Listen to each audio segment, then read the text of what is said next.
Imagine a street where every house looks the same, every lawn is perfectly trimmed, and every smile seems just a bit too practiced. This is where Jonah Harris lives, a man who stands out not for what he does but for what he refuses to do. As he walks down the sidewalk, grocery bag in hand, he keeps a careful distance from his neighbors. The people he passes barely meet his gaze, their politeness tinged with something colder. Suddenly, a mother and her young daughter approach. Without a word, they each pull out a small velvet pouch, tip jagged shards of glass into their palms, and with forced smiles crunch and swallow the glass. Blood trickles from their lips, but they carry on as if nothing happened. Jonah, however, does not join in. He simply keeps walking, the only one who refuses to take part in this bizarre ritual.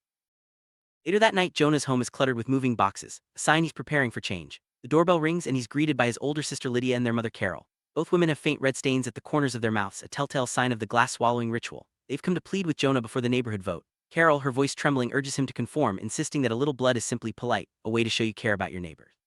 Lydia tries to reason with him, explaining that everyone does it and by refusing, he's making them feel judged and unsafe. Jonah, however, sees things differently. He believes the ritual is rooted in fear, not community. The tension in the room is palpable as family bonds are tested by the pressure to fit in.